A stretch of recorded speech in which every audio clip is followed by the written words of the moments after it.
ప్రార్థన చేసుకుందాం. జీవముగల తండ్రి, వందనాలు ప్రభువాను ప్రేమించి మరొక పర్యాయము యెహోవా అనే ఛానల్ ద్వారా అయా మాతో మాట్లాడడానికి మమ్మల్ని సమకూర్చిన నీ ప్రేమ కొరకే నీ వందనాలు.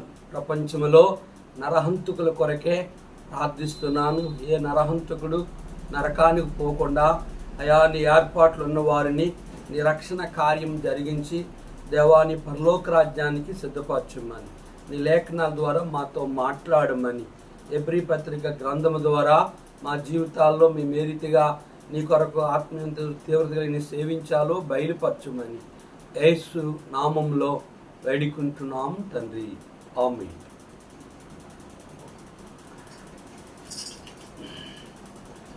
యాజక ధర్మము నెరిగి యేసునకే సేవ ప్రేమతో నొనరింపుడు. యాజక ధర్మము నెరిగి యేసునకే సేవ ప్రేమతో నొనరింపుడు. ఆది ప్రధాన యాజకుడహరోను ప్రభునకే ముంగురుతూ. ఆది ప్రధాన యాజకుడహరోను ప్రభునకే ముంగురుతూ. అతని కుమారులు విశ్వాసులకు, అతని కుమారులు విశ్వాసులు తాపుగా ముంగురుతూ. యాజక ధర్మము నెరిగి యేసునికే సేవ ప్రేమతో నొనరించుడి. ప్రధాన యాజకుడు మన యేసే, యాజకులము మనమే. ప్రధాన యాజకుడు మన యేసే, యాజకులము మనమే. పరమ పిలుపుతో నిలచిన వారే, పరమ పిలుపుతో నిలచిన వారే స్థిరముగా నుండెదరు. యాజక ధర్మము నెరిగి యేసునికే సేవ ప్రేమతో నొనరింపుడు. నాదాబు అనగా మనసున్నవాడని అబీహు నా తండ్రి. నాదాబు అనగా మనసున్నవాడని అబీహు నా తండ్రి. ఎలియాజరు అనగా దేవుడు నా బలము. ఎలియాజరు అనగా దేవుడు నా బలము. ఇతమారు ఖర్జూర భూమి. యాజక ధర్మము నెరిగి యేసునికే సేవ ప్రేమతో నొనరింపుడు. అహరోను ధరించిన వస్త్రము లేడు, వాని అర్థమేమి? అహరోను ధరించిన వస్త్రము లేడు, వాని అర్థమేమి? ప్రభు యేసు వాని యందున్నవాడు, ప్రభు యేసు వాని యందున్నవాడు రక్షింపబడిన వారును. యాజక ధర్మము నెరిగి యేసునికే సేవ ప్రేమతో నొనరింపుడు. యాజక ధర్మము నెరిగి యేసునికే ప్రేమతో నొన్నారింపుడు. హెబ్రీ పత్రిక 7వ అధ్యాయాన్ని చదువుకుందాం. రాజులను సంహారము చేసి తిరిగి వచ్చుచున్న అబ్రహామును ఎవడు కలుసుకొని అతన్ని ఆశీర్వదించునో, ఎవనికి అబ్రహాము అన్నిట్లో 10వ వంతు ఇచ్చునో, ఆ షాలేము రాజును మహోన్నతుడగు దేవుని యాజకుడైన మెల్కీసెదెకు నిరంతరము యాజకుడిగా ఉన్నాడు.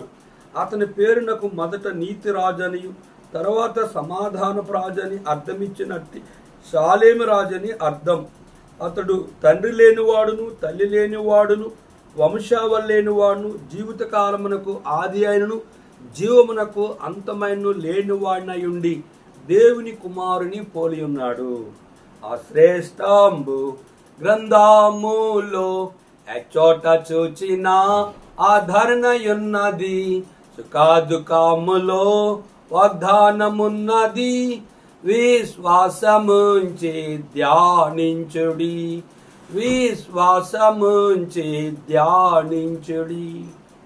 ప్రభునందు ప్రియమైన దేవుని బిడ్డలారా, ప్రభు అయిన యేసుక్రీస్తు నామములో దేవుని సేవకులకు, పరిశుద్ధులకు, అన్యజనులైన మా ప్రియులకు ప్రభు అయిన యేసుక్రీస్తు నామములో శుభములు తెలియజేస్తూ ఉన్నాను. మొదటగా హెబ్రీ పత్రిక 6వ అధ్యాయము 20 వచనాన్ని మనం గమనిస్తే, నిరంతరము మెల్కీసెదెకు క్రమం చొప్పున యాజకుడని యేసు అందులోనికి మనకంటే ముందుగా మన పక్షమున ప్రవేశించును. కనుక నిరంతరము మెల్కీసెదెకు మొదట ఎవరంటే యెహోవా. రెండవ మెల్కీసెదెకుగా, మొదట ప్రధాన యాజకుడిగా, రెండవ ప్రధాన యాజకుడిగా భూమి మీదకి వచ్చింది ఎవరంటే ప్రభు అయిన యేసుక్రీస్తు వారు. కనుక ఆయన నిరంతరము, కనుక మన పక్షముగా ఆయన పరలోకంలో ఆయన మనల్ని కూడా పరలోకానికి తీసుకెళ్ళడానికి ఆయన భూమి మీదకి వచ్చాడు. క్రైస్తవ జీవితము క్రమమైన జీవితం.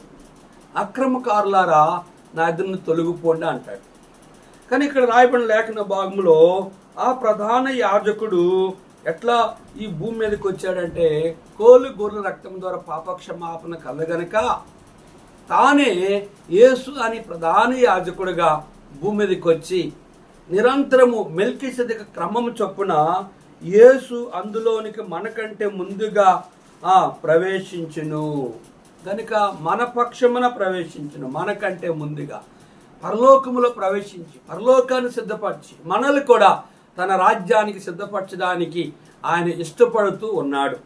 7వ అధ్యాయం గమనిస్తే, రాజులను సంహారం చేసి తిరిగి వచ్చున్న అబ్రహామును ఎవడు కలుసుకొనునో అతనిని ఆశీర్వదించును. ఎవనికి అబ్రహాము అన్నిట్లో 10వ వంతు ఇచ్చునో, ఆ షాలేము రాజును మహోన్నతుడు దేవుని యాజకుడైన మెల్కీసెదెకు నిరంతరము యాజకుడిగా ఉన్నాడు. అబ్రహాము రాజులను సంహారము చేసి, కనుక అబ్రహాము అనేక రాజుల్ని యుద్ధములో జయించి కనుక జయ జీవితాన్ని పొందినప్పుడే కనుక యాజకుడిగా మెల్కీసెదెకుగా ప్రభు అయిన యెహోవా కనుక భూమి మీదకి వచ్చి ఆయనకి రొట్టెని ద్రాక్షరసాన్ని అబ్రహాముకి ఇచ్చినట్లుగా మనం చూసాం. కనుక ఆ రీతిగా సొదొమ రాజుని జయించినప్పుడే దేవుడు, సృష్టికర్తన దేవుడే అబ్రహాము దగ్గరికి మనుషుడిగా వచ్చాడు. కనుక సృష్టికర్తన దేవుడైన యేసు ప్రభువారే ఆయన నరుడిగా భూమి మీదకి వచ్చి స్త్రీ గర్భమందు జన్మించి ఆయన చనిపోయి సమాధి చేయబడి ఆ రక్తం ద్వారా నా పాపమును పరిహారించే ఒక యాజకుడిగా మొదటగా ఆ ప్రజల పాపము తన పాపముల కొరకు, తర్వాత ప్రజల పాపము కొరకే తానే బలి పశువుగా వధించబడే ప్రధాన యాజకుడు. నిరంతరము మెల్కీసెదెకు క్రమము చొప్పున అబ్రహాము గమనించినట్లయితే ఎవడిని కలుసుకొని అతను ఆశీర్వదించును. అబ్రహాముని కలుసుకున్న వారు ఎవరంటే కనుక ప్రధాన యాజకుడు మెల్కీసెదెకు. కనుక అబ్రహాము అన్నిట్లో 10వ వంతు ఎవరికి ఇచ్చాడు అంటే కనుక ప్రధాన యాజకుడని యెహోవాకి ఇచ్చాడు. ప్రధాన యాజకు యెహోవా అయిన సృష్టికర్తని దేవునికి 10వ భాగాన్ని ఇచ్చాడు. కనుక హెబ్రీ మలక్ గ్రంథం 3వ అధ్యాయం చూస్తే మీ 10వ భాగం తీసుకొచ్చిన మందిరపు నిధుల్లో వేయండి, మీరు నన్ను అడిగి నన్ను శోధించినట్లయితే ఆకాశం మహాకాశం పట్టజాలని విస్తారమైన దీవెనలతో మిమ్మల్ని కుమ్మరిస్తాను. లేవీయులకు ఇవ్వాల్సిన ఆ దశమ భాగము తీసి వారు కూడా ఆ దేవునికి ఇవ్వగలిగే వారుగా ఉన్నారు. కానీ ఇక్కడ అబ్రహామును గమనించినట్లయితే తిరిగి వచ్చున్న అబ్రహామును ఎవడు కలుసుకొనెను? అబ్రహామును కలుసుకున్న దేవుడు, అబ్రహాము కలుసుకున్న యాజకుడు, అబ్రహాము పేరు చెప్పిన ప్రభు అయిన యేసుక్రీస్తు వారు అన్నారు. అబ్రహాము పుట్టకమునిపే నేనున్నానని యేసు ప్రభు అన్నారు. కనుక అబ్రహామును ఎవడు కలుసుకొని అతను ఆశీర్వదించును. అబ్రహాము అన్నిట్లో 10వ వంతు ఎవనికి ఇచ్చాడంటే ఆ షాలేము రాజును మహోన్నతుడగు దేవుని యాజకుని మెల్కీషెదెకు నిరంతరము యాజకుడిగా ఉన్నాడు. నిరంతరము యాజకుడిగా ఉండి 10వ వంతు అన్నిట్లో ఆ షాలేము రాజును మహోన్నతుడగు దేవుని యాజకుడైన మెల్కీషెదెకు అతనికి 10వ వంతు అప్పగించాడు. కనుక అబ్రహాము ఇచ్చాడు 10వ వంతు. అలాగే నేటి దినాన్ని దేవుని సేవకులుగా విశ్వాసులుగా నీవు నేను కూడా 10వ భాగం తీసుకొని దేవుని యొక్క మందిరంలో కానుక పెట్టెలు వేసి నీకు ఇచ్చాను, నువ్వు నాకు ఈ ప్రభు అంటాడు.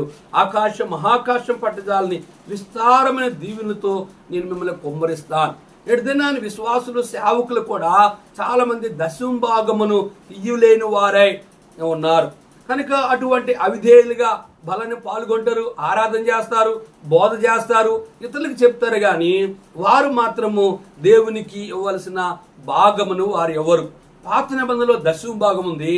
కొత్త నిబంధనలో ఏముందంటే నువ్వు వర్ధిల్లిన కొలది ప్రభువుకి ఇవ్వాలి. గనుక అది దేవునికి ఇష్టమైనది. ఇంకా మనం చూసినట్లుగా అయితే అతని పేరునకు మొదట కనుక దేవుని యాజకుడని మెల్కీషెదెకు నిరంతరం యాజకుడు ఉన్నాడు. అతని పేరునకు మొదట నీతి రాజనియు తర్వాత సమాధానపు రాజనియు అర్థమిచ్చినట్టు షాలేము రాజని అర్థం.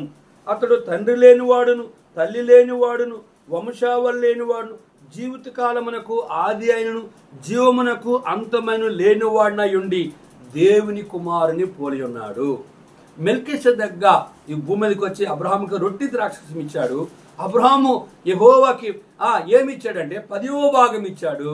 కనుక ప్రభువైన యేసుక్రీస్తు వారు నీ కొరకు నా కొరకు ఏమి ఇచ్చారంటే తన ప్రాణం ఇచ్చి తన రక్తము ద్వారా నిన్ను నన్ను కొని తనతో పాటు నీ నుండి స్థలములో మీరు ఉండేలాగన నేను వచ్చి మరలా మిమ్మల్ని ప్రధాన యాజకుడిగా వచ్చి మిమ్మల్ని పరలోకానికి నేను తీసుకెళ్తారని ప్రభువైన యేసుక్రీస్తు వారు చెప్పగలిగి ఉన్నారు.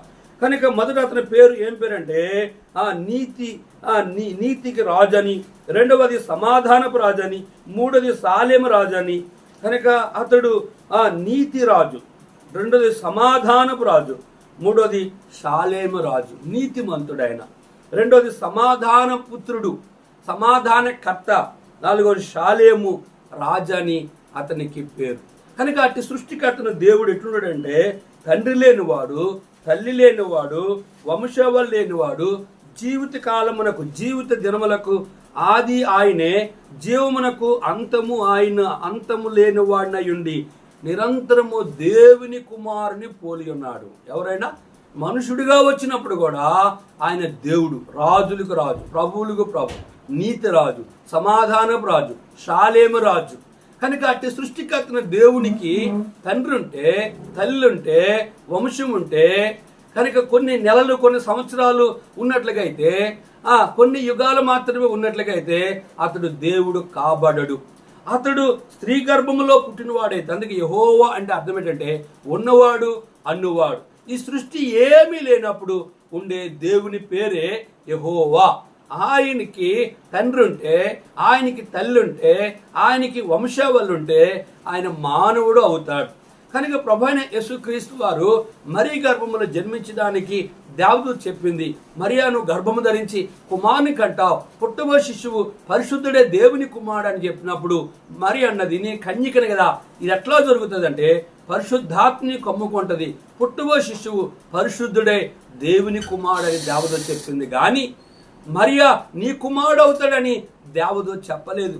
కనుక యేసుప్రభువారు స్త్రీ గర్భములో పుట్టినప్పుడు కూడా ఆయన తండ్రి లేనివాడు తల్లి లేనివాడు వంశావళి లేనివాడు, ఆయన ఆది ఆయన అంతము ఆయన, మొదటివాడు ఆయనే కడపటివాడు ఆయనే, యుగ యుగములకు సదాకాలము మీతో కూడా ఉంటానన్న దేవుడు ప్రపంచంలో నిరంతరము ఏకరీతిగా యెహోవానైన నేను మార్పు లేని దేవుడు. యేసు ప్రభువారు నిన్న నేడు నిరంతరము ఒకే రీతిగా ఉండే దేవుడు. గడికొకలాగా, గంటకొకలాగా, వారంకి, సంవత్సరంకి, నెలలకి, ఈ పండుగకి ఆ పండుగకి ఈ రీతిగా ఆ రీతిగా ఉండే దేవుడు కాదు. కనుక అట్టి సృష్టికర్తన దేవుడు ఎటువంటే జీవిత కాలమునకు ఆది ఆయనే అంతము, జీవమునకు అంతమునై ఉండి దేవుని కుమారుని పోలి ఉన్నాడు. దేవుని కుమారుడుగా ఈ భూమి మీదకి వచ్చి నేను పాప పరిహారము కొరకే రక్త ప్రోక్షణ చేశాడు. కనుక అట్టి దేవుడు చూడండి, ఇంతకంటే గనుడు చూడి మూల పురుషుడైన అబ్రహామును అతనికి కొల్లగొన్న శ్రేష్టమైన వస్తువులో 10వ వంతు ఇచ్చెను. కనుక మరియు లేవి కుమారుల నుండి యాజకత్వం పొందువారు తమ సహోదరులు అబ్రహాము గర్భవాసుని పుట్టినను ధర్మశాస్త్రము చెప్పిన వారి యొద్ద అనగా ప్రజల యొద్ద 10వ వంతును పుచ్చుకొంటకు ఆజ్ఞ పొంది ఉన్నారు గాని వారితో సంబంధించిన వంశావళి లేనివాడినైన మెల్కీషెదెకు అబ్రహామును వద్ద 10వ వంతు పుచ్చుకొని వాగ్దానమును పొందిన వానిని ఆశీర్వదించెను. ఇక్కడ గమనించినట్లయితే ఇంతకంటే ఇతడు ఎంత గనుడో చూడుడి. మూల పురుషుడైన అబ్రహాము అతనికి కొల్లగొన్న శ్రేష్టమైన వస్తువులో 10వ వంతు ఇచ్చాడు. తన కలిగిన వాటన్నిటిలో శ్రేష్టమైన వాటిలో దేవునికి 10వ వంతు అబ్రహాం ఇచ్చాడు. రెండోది మనం గమనిస్తే లేవి కుమారుల నుండి యాజకత్వం పొందిన వారు తమ సహోదరులు అబ్రహాము గర్భవాసుని పుట్టిన వారు ధర్మశాస్త్రము చొప్పున వారి యొద్ద అనగా ప్రజల యొద్ద 10వ వంతు పుచ్చుకొనుటకు ఆజ్ఞ పొంది ఉన్నారు. అబ్రహాము దేవుడైన యెహోవాకు ఎలాగైతే శ్రేష్టమైన వాటిలో 10వ వంతు ఇచ్చాడు, ఆది కాండము యాకోబు కూడా 10వ వంతు తన కలిగిన వాటన్నిటిలో 10వ వంతు ఇచ్చాడు. కనుక ఆ రీతిగా అబ్రహాము ఎవరికి ఇచ్చాడటంటే తమ సహోదరులు అబ్రహాము గర్భవాసుని పుట్టినవారు, తమ సహోదరులు అబ్రహాము కుమారుడు ఇస్సాకు కుమారుడు యాకోబు కుమారుడు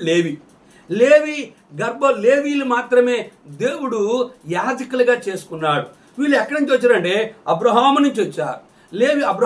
అబ్రహాము కుమారుడు ఇస్సాకు కుమారుడు యాకోబుకి 12 మంది కుమారులు. 12 గోత్రాల్లో ఏ గోత్రాన్ని ఉన్న వారికి కూడా యాజకత్వం అప్పగించలేదు. కానీ ఒక లేవి గోత్రం మాత్రమే లేక తమ సహోదరులకి యాజకత్వాన్ని అప్పగించి అనగా ప్రజల యొద్ద 10వ వంతు పుచ్చుకొనుటకు ఆజ్ఞ పొంది ఉన్నారు. లేవీలని యాజకులు ప్రజల యొద్ద నుంచి, ఇశ్రాయేలు యొద్ద నుంచి, పరిశుద్ధుల యొద్ద నుంచి, సేవకుల యొద్ద నుంచి 10వ వంతును పొందుకోవడానికి దేవుడు ఆజ్ఞ ఇచ్చాడు. వారితో సంబంధించిన వంశావళి లేనివాడైన మెల్కీషెదెకు అబ్రహామును వద్ద 10వ వంతు పుచ్చుకొని వాగ్దానం పొందిన వానిని ఆశీర్వదించును. గమనించారా? వారితో సంబంధించిన వంశావళి లేనివాడైనా. కనుక వంశావళి లేనివాడు ఎవరు అంటే కనుక ఈ భూమి మీద వంశం ఉంటే ఆయన మానవుడు అవుతాడు, కులం ఉంటే ఆయన మానవుడు అవుతాడు. ఆయన తండ్రి లేనివాడు, తల్లి లేనివాడు, వంశావళి లేనివాడు ఎవరంటే మన ప్రభువైన యేసుక్రీస్తు వారు. వారితో సంబంధించిన వంశావళి లేనివాడైన మెల్కీషెదెకు అబ్రహామును వద్ద 10వ వంతు పుచ్చుకొని వాగ్దానమును పొందిన వారిని ఆశీర్వదించును. అబ్రహాము దగ్గర 10వ వంతు తీసుకున్నాడు. అబ్రహాము తన సంతతి నుంచి వచ్చిన ఇస్సాకు కుమారుడు యాకోబు కుమారుడు లేవి యొద్దని 10వ వంతు పుచ్చుకున్న దేవుడు లేవీలకు ఇశ్రాయేలు ప్రజలను తీసుకొచ్చి 10వ వంతు ఇవ్వమని దేవుని యొక్క ఆజ్ఞ. తక్కువ వాడు ఎక్కువ వాని చేత ఆశ్రయించబడిన మాట కేవలము నిరీక్షేపమై ఉన్నది. గమనించారా? తక్కువ వాడు ఎక్కువ వాని చేత ఆశ్రయించబడిన మాట కేవలము నిరీక్షేపమై ఉన్నది. తక్కువ వాడు అబ్రహాము, తక్కువ వాడు ఎక్కువ వాని చేత ఆశ్రయించబడిన మాట కేవలము నిరీక్షేపమైనది. ఎక్కువ వాడు ఎవరంటే మన ప్రభు అయిన యేసుక్రీస్తు వారు. ఆకాశం ఆయనది, సూర్యుడు ఆయనది, చంద్రుడు ఆయనవి, నక్షత్రాలు ఆయనవి, ఆకాశం నీరు ఆయనది, భూమి ఆయనది. కనుక భూమి కింద ఖనిజాలు, నీరు, ఆయిలు అంతా ఆయన. ప్రపంచంలో కోట్ల రూపాయలకి ఆస్తి కలిగిన వారు ఎవరంటే యెహోవా యేసు ప్రభువారు. కనుక తక్కువ వాడైన అబ్రహాముని ఆశీర్వదించింది ఎవరంటే ఎక్కువ వాడైన మెల్కీసెదెకు అనే ప్రధాన యాజకుడైన యెహోవా దేవుడు అబ్రహామును ఆశీర్వదించి ఇష్టపడ్డాడు. ఆ రోజు అబ్రహామును ఆశ్రయించి ఇష్టపడ్డాడు. తన గోత్రం నుంచి వచ్చిన లేవీలను ఆశ్రయించి ఇష్టపడ్డాడు.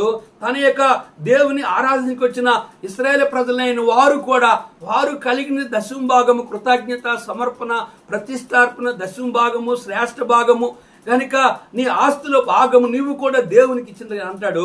నువ్వు నాకు ఇచ్చి నన్ను శోధించినట్లుగైతే ఆకాశం మహాకాశం పట్టజాలని విస్తారమైన తక్కువగా ఉన్న నీ ఆస్తిని నేను విస్తారముగా నిన్ను ఆస్తురిస్తానని చెప్పి దేవుడు వాగ్దానాన్ని చేశాడు. కనుక లేవి క్రమము చూడగా చావునకు లోనైన వారు 10వ వంతును పుచ్చుకొనుచున్నారు. అయితే ఈ క్రమము చూడగా జీవించున్నాడని సాక్ష్యము పొందినవాడు పుచ్చుకొనుచున్నాడు. ఇక్కడ గమనించాలి ఒక మాట, లేవి క్రమము చూడగా చావునకు లోనైన 10వ వంతులను లోనైన వారు 10వ వంతులను పుచ్చుకొనుచున్నారు. అయితే ఈ క్రమము చూడగా జీవించున్నాడని సాక్ష్యం పొందినవాడు పుచ్చుకొనుచున్నాడు. ప్రతి యాజకుడు కూడా ఒకరోజు మరణిస్తాడు.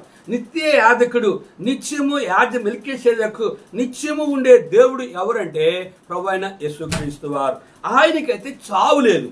కనుక నిత్యము ఉండే యాజకుడైన యేసు ప్రభువారికి, నిత్యము యాజకుడు ఉన్న యెహోవాకి, నిత్యము యాజకుడు ఉన్న మెల్కీసెదెకు, నిత్యము యాజకులుగా సేవకులుగా భూమి మీద ఎవరూ ఉండరు గనక నిత్య యాజకుడు ఎవరంటే ప్రభువైన యేసుక్రీస్తు వారు. ఆయనకి మాత్రమే మనము 10వ భాగము నిత్యము ఇవ్వాలి. చావునకు లోనైన వారికి కాదు కానీ నిత్య యాజకుడైనా నువ్విచ్చేది సేవకుని కానీ కనుక వాళ్ళ మెప్పు, వాళ్ళ ఘనత, వాళ్ళ పొగడత పొందడానికి కానీ ఇవ్వకూడదు. కానీ నీవిచ్చే దశమ భాగం ఏదైనప్పుడు కూడా కానికి పెట్లు వేసి మీరు నాకు ఇచ్చి నన్ను అడిగిన యెడల ఆకాశం మహాకాశం పట్టజాల విస్తార దీవులతో చాలామంది ఒక కవర్లో పెట్టి వారి పేరు రాసి కానికి పెట్లు వేస్తారంటే నేను వేసానని వాళ్ళు తెలియాలని. కనుక నువ్వు వేసే దశమ భాగము నువ్వు దేవునికి ఏది ఇచ్చినా కానికి పెట్లు ఏది చేసినా నీకు నీ దేవునికే తెలియాలి తప్ప సేవకుని కూడా తెలియని అవసరత లేదు. సేవకుల చేతులకి దశమ భాగము ఇవ్వద్దు. రెండోది, నీ దశమ భాగాన్ని తీసుకెళ్ళి కవర్లో పెట్టి నీ పేరు రాయకూడదు. నేను దశమ భాగం ఇస్తున్నానని ఎవరికి నువ్వు చెప్పకూడదు. కుడిచే ఇచ్చినది ఎడమ చేతికి తెలియకుండాలి. నువ్వు దేవునికి రహస్యంగా ఇచ్చి రహస్యమున్న దేవుని నువ్వు అడిగితే ఆయన నీ ప్రతి అవసరతను తీరుస్తాడని అర్థం. నిత్య జీవించున్నాడు అనే దేవుడు ఎవరంటే జీవించున్నాడని సాక్ష్యం పొందినవాడు పుచ్చుకొనుచున్నాడు. నిత్యము జీవించేవాడైన యేసు ప్రభువు వారికి మనం దశమ భాగం ఇవ్వాలి. అంతేకాక ఒక విధమున చెప్పిన యెడల 10వ వంతును పుచ్చుకొని లేవీయు అబ్రహాము ద్వారా దశాంశములను ఇచ్చెను. ఏలనగా మెల్కీసెదెకు అతని పితరుని కలుసుకున్నప్పుడు లేవి తన పితరుని గర్భములో నుండి ఉండును. తన పితరుని గర్భములో ఉండును. గమనించారా? కనుక ఒక విధముగా చూసినట్టుగా 10వ వంతు పుచ్చుకొని లేవి గోత్రం ఎక్కడి నుంచి వచ్చిందంటే అబ్రహాము నుంచే వచ్చారు. కనుక దశాంశములను ఇచ్చెను. ఏలనగా మెల్కీసెదెకు అతని పితరుని కలుసుకున్నప్పుడు లేవి తన పితరుని గర్భములో ఉండును. కనుక అబ్రహాము ఇచ్చినప్పుడు తన పితరుడైన అబ్రహాము గర్భములో నుండి ఉన్నాడు. ఆ లేవి గోత్రానికి మనము దేవుని మందిరానికి వెళ్ళి యాజకుల కొరకు నియమించబడిన మందిరములో ఉన్న ఆ కాணிక పెట్టెలో వేయమని దేవుని యొక్క ఆజ్ఞ. కనుక 11 వచ్చును, ఆ లేవీలు యాజకులై ఉండగా ప్రజలు ధర్మశాస్త్రం ఇయ్యబడును. గనుక ఆ యాజకుల వలన సంపూర్ణ సిద్ధి కలిగిన యెడల అహరోను క్రమములో చేరిన వాడని చెప్పబడక మెల్కీసెదెకు క్రమము చొప్పున మరొక యాజకుడు రావలసిన అవసరం లేదు. ఇదియోగాక యాజకులు మార్చబడిన యెడల అవశ్యముగా యాజకత్వము సహా మార్చబడును.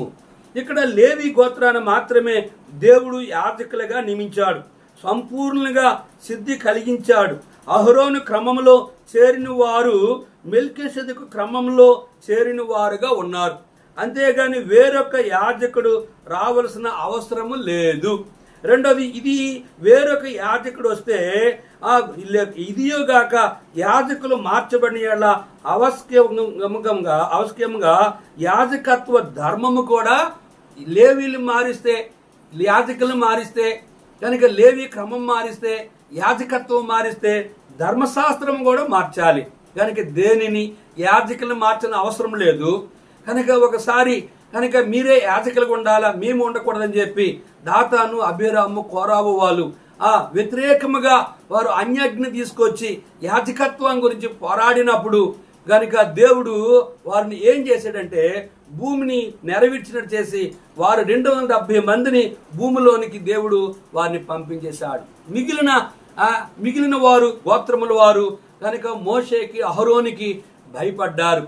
కనుక వంటకాల సమయం చెప్పారు. ఇశ్రాయేలు 12 గోత్రాల కర్రలు తీసుకొచ్చి వారి కర్రల మీద వారి పేర్లు రాసి మందసంలో ఉంచినప్పుడు ఎవరు యాజకులని వారిలో వారు మీరే జీవితకాలం యాజకులుగా ఉండాలా, మేము యాజకులుగా ఉండకూడదా? ఇదే విషయాన్ని గమనిస్తే నేటి దినాన్ని కూడా చాలా మంది వీళ్ళే సేవకుల, వీళ్ళే రెవరెండ్, బిషప్, ఫాదరు, పోపు గారు, వీళ్ళే అపోస్తుల, వీళ్ళే నిజమైన సేవకుల, మేము సేవకులు కాకూడదా, మేము సేవ చేయకూడదా, మేము బోధ చేయకూడదా, మాకు జ్ఞానం లేదా, మాకు బైబిల్ తెలియదా, మాకు భాషలు తెలియవా, మాకు ఆ నైపుణ్యత జ్ఞానం లేదని చాలా మంది వారు ఉద్రేకాలతో వచ్చి యాజకత్వం చేసి సేవ చేసి దేవుడు పిలవకుండానే, దేవుడు పంపించకుండానే, దేవుని చిత్తము లేకుండే, దేవుని ఏర్పాటు లేకుండానే వారు సొంత జ్ఞానంతో వారుకున్న డబ్బుని వారు ఖర్చు పెట్టి మందిరాలు కట్టి వాళ్ళ డబ్బుని ఉపయోగించి సేవకుల వలె మేము కూడా సేవ చేయాలని పరిగెత్తి వారు కోకొల్లలుగా ఉన్నారు. అది నిలుస్తుందంటే నిలవదు, ప్రభు అంగీకరిస్తాడంటే అంగీకరించడు. కానీ ఇక్కడ మనం గమనించినట్లయితే ఇంకా ఏం రాయబడో మనం చూద్దాం. కానీ 13వ వచనంలో ఇదియోగాక యాజకులు మార్చబడిన అవశ్యముగా యాజకులు ధర్మశాస్త్రం మార్చబడును, ఎవని గూర్చి ఈ సంగతులు చెప్పబడును అది వేరొక గోత్రములో పుట్టును, ఆయన వేరొక గోత్రంలో పుట్టను, ఆ గోత్రంలో పుట్టిన వాడు ఎవడును బలిపీఠమునొద్ద పరిచర్య చేయలేదు. గమనించారా? వేరొక గోత్రంలో పుట్టిన వారు అనేక మంది వచ్చారు, కానీ పరిచర్య చేయడానికి వారెవరూ పరిచర్య చేయలేకపోయారు. కారణం ఏంటి? మన ప్రభు యోధా సంతానమందు జన్మించినంటు మాట స్పష్టమే. ఆ గోత్రపు వారు యాజకులను గూర్చి మోషే ఏమీ చెప్పలేదు. చూసారా? కనుక మన ప్రభు అయిన యేసుక్రీస్తు వారు యోధా గోత్రములో జన్మించాడు మాట స్పష్టమే. ఆ గోత్రంలో యాజకులను గూర్చి మోషే ఏమీ చెప్పలేదు. కనుక యోధా గోత్రముల వారు కూడా వాళ్ళ గురించి యేసుప్రభు మా గోత్రం నుంచి వచ్చాడు కదా, మాకు లేవి వంశం కావాలి, మేము యాజకత్వం చేయాలంటే మోషే వారి గురించి ఏమీ చెప్పలేదని రాయబడ్డాది. మరియు శరీరానుసారంగా నెరవేర్చబడు ఆజ్ఞగల ధర్మశాస్త్రం బట్టి కాక నాశనము లేని జీవమునకున్న శక్తిని బట్టి నియమింపబడి మెల్కీషెదెకు పోలినవాడైన వేరొక యాజకుడు వచ్చి ఉన్నాడు. కావున మేము చెప్పిన సంగతులు మరింత విశదమై ఉన్నది. ఇక్కడ గమనించినట్లయితే శరీరానుసారముగా నెరవేర్చబడే ఆజ్ఞ ధర్మశాస్త్రం బట్టి కాక నాశనము లేని జీవమునకున్న శక్తిని బట్టి నియమింపబడి. కనుక శరీర సంబంధమైనది యాజకత్వము కాదు, ఉద్రేకంతో చేసింది. యాజకుడు అపవిత్రుడైతే, శరీర సంబంధిని యాజకుడైతే ప్రత్యక్ష గుడారంలోకి వెళ్ళి అతి పరిశుద్ధ స్థలంలో ఉన్న మందసము చుట్టూ రక్త ప్రోక్షణ చేసినప్పుడు అతడు అపవిత్రుడు చనిపోతాడు. అతని నడుముకో తాడు ఉంటుంది, ఆ తాడు పట్టుకొని ఆ పరిచారకులు బయటికి లాగుతూ ఉంటారు. అతడు చనిపోయాడని అర్థం. కానీ ఇక్కడ గమనించవలసినట్లయితే శరీర సంబంధంలో యాజకులు కాక ఇక్కడ చూస్తే నాశనము లేని జీవమునకున్న శక్తిని బట్టి నియమింపబడి మెల్కీషెదెకు పోలిన వాడైన మరొక యాజకుడు వచ్చి ఉన్నాడు. మెల్కీషెదెకు క్రమము చొప్పున మరొక యాజకుడు అంటే మెల్కీషెదెకు క్రమం అంటే ఒకటే, ఆయన యాజకుడుగా వచ్చి ఉన్నాడు. కావున మేము చెప్పిన సంగతి మరొక విషదమై ఉన్నది. ఎలానగా నీవు నిరంతరము మెల్కీషెదెకు క్రమము చొప్పున యాజకుడు ఉన్నావు అని ఆయన విషయమై సాక్ష్యం చెప్పు. నీవు నిరంతరము యాజకుడు ఉన్నాడని ఒక్క యేసుప్రభు వారి గురించే, ఒక్క యెహోవాని గురించే సాక్ష్యము చెప్పబడి ఉన్నది. ఆ ధర్మశాస్త్రము దేనికిని సంపూర్ణ సిద్ధి కలుగు చేయలేదు గనుక ముందీయబడిన ఆజ్ఞ బలహీనమైనందున నిష్ప్రయోజనమైనదని అది నివారణ చేయబడి ఉన్నది. అది అంతకంటే శ్రేష్టమైన నిరీక్షణ దాని వెంట ప్రవేశపెట్టబడును. దీని ద్వారా దేవుని యొద్దకు మనము చేరుదము. ఇక్కడ గమనించినట్లయితే ఆ ధర్మశాస్త్రం దేనికి సంపూర్ణ సిద్ధి కలుగు చేయలేదు గనుక ముందీయబడిన ఆజ్ఞ బలహీనమైంది, నిష్ప్రయోజనమైనది, అది నివారణ చేయబడి ఉన్నది. అంతకంటే శ్రేష్టమైన నిరీక్షణ దాని వెంట ప్రవేశపెట్టబడును. దీని ద్వారా మనము దేవుని యొద్దకు చేరి ఉన్నాము గనుక మొదటి ఇవ్వబడిన ధర్మశాస్త్రము కనుక బలహీనమైనది, నిష్ప్రయోజనమైనది, దానిని నివారణ చేయబడి ఉన్నది. అంతకంటే శ్రేష్టమైన నిరీక్షణ దాని వెంటే ప్రవేశపెట్టబడ్డది. అదే క్రొత్త నిబంధన. కొత్త నిబంధనగా మధ్యవర్తిగా ఎవరు వచ్చి పాత నిబంధన కొట్టివేయడం రాలేదు, కానీ పాత నిబంధన నెరవేర్చడానికి వచ్చింది ఎవరు అంటే మన ప్రభు అయిన యేసుక్రీస్తు వారు. మరియు ప్రమాణము లేకుండా యేసు యాజకుడు కాలేదు గనుక ఆయన మరి శ్రేష్టమైన నిబంధనకు పూటకాపరాయును. వారైతే ప్రమాణము లేకుండా యాజకులు అదురు గాని ఈయన నీవు నిరంతరము యాజకుడవై ఉన్నావని ప్రభువు ప్రమాణము చేసును, ఆయన పశ్చాత్తాపడడు అని ఈయనతో చెప్పబడిన వాని వలన ప్రమాణపూర్వకంగా యాజకుడాయను. మన ప్రభు అయిన యేసుక్రీస్తు వారు యేసు యాజకుడు కాలేదు గనుక ఆయన మరి శ్రేష్టమైన నిబంధనకు పూటక ఆయను. ఆయనే నిజమైన కాపరి, నిజమైన యాజకుడు, నిజమైన మెల్కీసెదెకు, మరి శ్రేష్టమైన నిబంధనకు పూటక ఆయను. వారాయన ప్రమాణము లేకుండా యాజకులగుదురు, ఈయన నిరంతరము యాజకుడై ఉన్నాడు. ప్రభువు ప్రమాణము చేసును, ఆయన పశ్చాత్తాపడడు. అర్థమైందా? గనుక ఆ ప్రమాణపూర్వకముగా యాజకుడు ఆయన. తండ్రి దేవుడు కుమారుని యేసుక్రీస్తు వారి ఎదుట ప్రమాణం చేసి కనుక అతన్ని భూమి మీద పంపించి నువ్వు నా కొరకు భూమి మీదకి వెళ్ళాలి, నా కొరకు నేను చెప్పి పని చేయాలంటే ఒకే ప్రభు అన్నాడు. భూమి మీదకి వచ్చాడు, తండ్రి చెప్పిన పనిని చేసి తన ప్రమాణాన్ని నెరవేర్చుకున్నాడు. మాట ఇచ్చాడు, తండ్రి దేవునికి నెరవేర్చాడు. అందుకే లాస్ట్ అన్నాడు, తండ్రి నా ఆత్మ నీకు అప్పగిస్తున్నానని చెప్పి ఆయన సిలువలో పలుకుతూ వచ్చాడు. కనుక ఇక్కడ మనం గమనించినట్లయితే మరియు ఆ యాజకులు మరణము పొందుటి చేత ఎల్లప్పుడూ ఉండ సాధ్యము కానందున అనేకులైరి గాని ఈయన నిరంతరము ఉన్నవాడు గనుక మార్పు లేని యాజకత్వము కలిగిన వాడు ఆయను.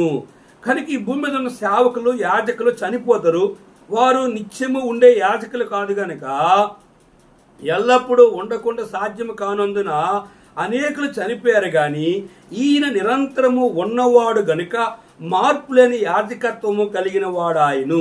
ఈయన తన ద్వారా దేవుని యొద్దకు వచ్చి వారి పక్షమున విజ్ఞాపన చేయుటకు నిరంతరము జీవించున్నాడు గనుక వారిని సంపూర్ణంగా రక్షించుటకు శక్తిమంతుడై ఉన్నాడు. భూమి మీద ఉన్న సర్వ మానవాళి పాప పరిహారము కొరకే కనుక కోలు గుర్రెలు ఎటు రక్తంలో పాప క్షమాపణ లేదు కనుక ఇదిగో లోక పాపను మోసుకుని పోవు దేవుని గొర్రె పిల్లగా యేసు ప్రభువు వచ్చి నీ నా పాప పరిహారం కొరకే ఆ యేసు అని యాజకుడుగా ఈ భూమి మీదకి వచ్చాడు. ఆయన నీ నా పాప పరిహారం కొరకే రక్త ప్రోక్షణ అవస్కం తద్రక్తం పరమాత్మను పుణ్యాత్ముడుగా ఆయన సిలువలో నీ నా పాప పరిహారం కొరకే బలయి చనిపోయి తిరిగి లేచి ఆ రక్తాన్ని పరలోకంలో ప్రోక్షించి భూమి మీదకి వచ్చి 40 దినాలు ఉండి 11 సార్లు కనబడి ఆయన పరలోకానికి వెళ్తూ మరలా వస్తాను, నిన్నుండే స్థలంలో మీరు ఉండేలాగన పరలోకాన్ని తీసుకెళ్తామని చెప్పిన ప్రభువు ఆయన రాబోతున్నాడు. ఆయన వచ్చినప్పుడు నిన్ను నన్ను ఆ నిత్య రాజ్యములో ఉంచాలని ఇష్టపడుతున్నాడు. ఆయనకున్న చక్కని గుణాలు ఏంటి మనం చూద్దాం. ఆయన పవిత్రుడను, నిర్దోషియు, నిష్కల్మషుడును, పాపుల్లో చేరక ప్రత్యేకముగా ఉన్నవాడును, ఆకాశ మండలము కంటే మిక్కిలి హెచ్చైన వాడునైనా ఇట్టి ప్రధాన యాజకుడు మనకు సరిపోయిన వాడు. ఆయన యాజకుడు పరిశుద్ధుడు, నిర్దోషి, నిష్కల్మషుడు, పాపుల్లో చేరక ప్రత్యేకముగా ఉండేవాడు, ఆకాశ మండలము కంటే మిక్కిలి హెచ్చైన వాడు. అట్టి ప్రధాన యాజకుడు భూమి మీద సర్వ మానవాళి పాప పరిహారము కొరకే సరిపోయిన దైవత్వము కలిగిన దేవుడు. ధర్మశాస్త్రమును బలహీనత గల మనుషులను యాజకులుగా నియమించిన గాని ధర్మశాస్త్రమునకు తరువాత వచ్చిన ఆ ప్రమాణపూర్వకమైన వాక్యము నిరంతరమును సంపూర్ణ సిద్ధి పొందిన కుమారుని నియమించిన గనుక ఈయన ఆ ప్రధాన యాజకుల వలె మొదట తన సొంత పాపముల కొరకును తరువాత ప్రజల పాపము కొరకును దినదినము బలులను అర్పణలను అనవసరము గలవాడు కాడు. తన్ను తానే అర్పించుకున్నప్పుడు ఒక్కసారే పని చేసి ముగించును. ఇక్కడ గమనించినట్లయితే ధర్మశాస్త్రము బలహీనమైన మనుషులకి యాజకులుగా నియమించును గాని ధర్మశాస్త్రం బలహీన పాపులమైన మనుషుల కొరకు సేవకులని ధర్మశాస్త్రం యాజకులుగా నియమించింది. ఆ యాజకులు పాపం వల్ల చనిపోయారు. కానీ నిత్య యాజకుడు, నిత్య ప్రధాన యాజకుడు, నిత్యము మెల్కీషెదకు, పాపము లేని యాజకుడు, పవిత్రమైన దేవుడు, నిర్దోషమైన దేవుడు, నిష్కలంకమైన దేవుడు, పాపుల్లో చేరక ప్రత్యేకమున్న యాజకుడు ఎవరు అంటే ప్రమాణపూర్వకమైన వాక్యమును నిరంతరము సంపూర్ణ సిద్ధి పొందిన కుమారుని నియమించను. సంపూర్ణ సిద్ధి, మరణము లేని యాజకుడిని దేవుడు నియమించి, ఈయన పాపరిహారం కొరకే ఈయన ప్రధాన యాజకుని వలె మొదట తన పాపముల కొరకు, తర్వాత ప్రజల పాపము కొరకు దినదినము బలులను అర్పింపవలసిన అవసరము గలవాడు కాడు. తన్ను తానే అర్పించుకున్నప్పుడు ఒక్కసారే బలి అయిపోయాడు. దినదినము అర్పించిన అవసరత, బలులు అర్పించిన అవసరం లేదు. ఒక్కసారే మన ప్రధాన యాజకుడు సంపూర్ణమైన ఆ సిద్ధిని పొంది కుమారుడైన యేసుప్రభువారు కనుక ప్రజల కొరకు పాపము కొరకు కాకుండా మొదట తన పాపముల కొరకు బలి. యేసుప్రభు ఏ పాపము చేయలేదు కానీ మొదటిగా తన కొరకు అర్పించబడ్డాడు. రెండోది ప్రజల కొరకు ఆ బలి అర్పించాడు. మూడోది ఇంక ఈ బలుల ద్వారా పాపక్షమాపణ లేదు. కానీ ఇక్కడ గమనించినట్లుగా అయితే తన్ను తాను అర్పించుకున్నప్పుడు ఒక్కసారే పని చేసి ముగించి, ఒక్కసారే ఆయన సిలువలో బలై రక్తము కాచి సమాధి చేయబడి తిరిగి లేచి ఆ రక్తం కిందకి ఎంత ఘోర పాపి, దుష్టుడు, దుర్మార్గుడు, దొంగ, వ్యభిచారి, వేశ్యులు, ఈ లోకంలో ఘోరమైన పాపులు కనుక ఎటువంటి పాపి అయిన యేసుప్రభువు నేను పాపిని అంటే చాలు ఆ ప్రధాన యాజకుడైన యేసు రక్తము ప్రతి పాపము నుండి కడిగి నేను పవిత్రపరచు. ఇంకా నీ జీవితంలో యేసుప్రభువుని ఎరుగకుండా ఉన్నావు అంటే ఇదే అనుకూల సమయం, ఇదే రక్షణ దినము. పరిశుద్ధులుగా, సేవకులుగా ఇంకెవరైనా నీ జీవితంలో ఆ ప్రధాన యాజకుడు, నిరంతరం ఉండే యాజకుడు, నువ్వు కొంతకాలం ఉండే యాజకుడివి కానీ నీవు కూడా పరిశుద్ధుడిగా ఉంటేనే ఆ ప్రత్యక్ష గుడారంలోకి వెళ్ళి యాజక ధర్మమును చేయడానికి సర్వ హక్కులు నీకు ఉంటాయి. లేకపోతే నువ్వు పాపం చేసి, మోసం చేసి, అన్యాయం చేసి, చెడుతనం చేసి దేవుని విరోధంగా యాజక సేవకుడిగా దేవుని విరోధకరమైన ఆ దేవుని బిడ్డను పరిశుద్ధులని చెప్పుకొని దేవుని విరోధం పాపం చేస్తే దేవుని కోపం నీ మీదకి వస్తుంది. కనుక దేవుని శిక్షకి పాత్రుడు కాకుండా కనుక నిత్యము ఆయనతో పరలోకములో పరిశుద్ధులుగా సేవకులుగా ఉండాలని ఆయన ఆశిస్తున్నాడు. అట్టి ఆశ నీకుంటే ఆ నిత్య ప్రధాన యాజకునితో యుగ యుగాలుండే ధన్యకరమైన భాగ్యాన్ని పొందడానికి నిన్ను నీవు దేవుని ఎదుట పరిపూర్ణంగా సిద్ధపాటు కలిగి ఆయన పరిశుద్ధుడు కనుక నీవు కూడా పరిశుద్ధముగా ఉన్నట్లుగా అయితే ప్రభు అంటే బల నమ్మక మంచి దాసుడా దాసురాలా అని ఆయనతో యుగ యుగాలుండే ధన్యత నీకు కలుగుతుంది. ప్రభు ఈ మాటలు దీవించును గాక. జీవగల తండ్రి, కొన్ని మాటలు మా ప్రియులు అన్నారు. నీ ఏర్పాట్లు ఉన్న వారిని ఆత్మీయంగా బలపరచు, సేవకుల్ని, నీ ఏర్పాట్లు ఉన్న పరిశుద్ధుల్ని ఆత్మని సేవించే వారిగా సహాయం చేయి. యాజకులకు కాకుండానే పాపమును పరిహారం కాకుండా క్రైస్తవులుగా ఉంటున్న వారు తమ పాపములు ఒప్పుకొని నీ ఏర్పాట్లు ఉన్న వారిని రక్షించమని యేసు నామములో ఏడుకుంటున్నాం తండ్రి. ఆమేన్. యాజక ధర్మము నెరిగి యేసు నాకే సేవ ప్రేమతో నొన్నరించుడి. యాజక ధర్మము నెరిగి యేసు నాకే సేవ ప్రేమతో నొన్నరింపుడి. అందరికీ ప్రైజ్ ది లార్డ్. తండ్రి యొక్క దేవుని ప్రేమయు, కుమారుని యేసుక్రీస్తు వారి కృపయు, పరిశుద్ధాత్మీయ అన్యోన్య సహవాసం తాను ప్రేమించు వారికి కూడిన మన ఎల్లరికను తోడుండి ఆశీర్వదించును గాక. ఆమేన్.